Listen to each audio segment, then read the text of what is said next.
The meetings between a New York mayor-elect and the president have been rare, almost sacred. LaGuardia met Roosevelt during the New Deal, Lindsay met Johnson during the Great Society, and Bloomberg walked into the White House in the shadow of 9/11. But today's meeting is different. There is no national crisis, no joint initiative, no political necessity. Instead, it is a collision between the oldest president in American history and one of the youngest mayors New York has ever elected, a clash of generations, faiths, ideologies, and futures. On one side of the resolute desk sits Donald J. Trump, 45 years Mamdani's senior. A right-wing populist, embraced by evangelicals, adored by the MAGA base, and fresh off a political comeback that stunned the world. Trump sees himself as the people's champion, the businessman president who fights elites, the man who still dominates headlines like no one else. Opposite him stands Zohran Mamdani, a 34-year-old democratic socialist, Muslim, and proud New Yorker. A man who built his campaign on grassroots power, Gen Z energy, and fierce criticism of American oligarchy. To his supporters, he is the progressive hero who toppled New York's political establishment. To his enemies, he is a dangerous radical. Both men have called each other extreme. Both have insulted each other publicly. And yet, both have something deeper in common. They are outsiders. They rebelled against their own parties. They mastered social media. They turned controversy into oxygen. And somehow, someway, both ended up shaping American politics in the same 12-month window. Even more surprisingly, many New Yorkers who voted for Trump in 2024 voted for Mamdani a year later.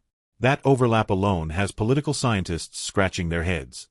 Before today, the Trump-Mamdani feud lived mostly online.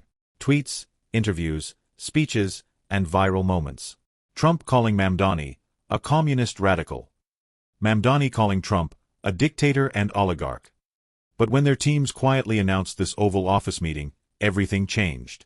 Suddenly, commentators, activists, and political junkies across the spectrum began holding their breath.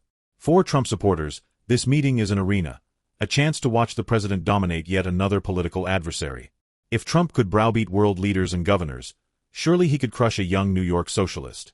For Mamdani's base, this is something else entirely. A moment of defiance. A David versus Goliath standoff. A chance to see their charismatic rising star stand up to the most polarizing president in modern American history. Both sides believe their champion will walk out victorious. Both sides can't imagine the alternative. The Oval Office bathed in soft afternoon light. The American flag and the presidential seal behind the resolute desk. Reporters lining the back wall, cameras humming quietly. Trump enters first, confident, theatrical, ready for a show. Then Mamdani, calm, smiling, but razor-sharp beneath the surface. They shake hands. It's not warm. It's not polite. It's strategic. Each man knows the cameras are capturing every millisecond. Every blink. Every shift in posture. Every hint of dominance. Trump leans forward. He wants to project authority. Mamdani stays still. He wants to project composure. Two political universes stare each other down. The oldest president in American history. One of the youngest mayors in New York's history. A billionaire Christian conservative. A Muslim democratic socialist. A man of immense federal power. A man of enormous online influence. Almost no policy binds them. Almost no ideology overlaps. But the symbolism is enormous. This is the past and future of American politics looking into a mirror, and neither side likes what they see. No matter what is said behind those closed doors, one thing is certain. This meeting will define political narratives for years. Trump will use it to energize his base, to show he fears no opposition, not even one from New York's most progressive rising star. Mamdani will use it to elevate his national profile, positioning himself as the bold, unflinching challenger of entrenched power, someone who steps into the Oval Office without bowing. And America, already polarized, will take sides more fiercely than ever before. Two men. Two movements. Two visions of what this country should be.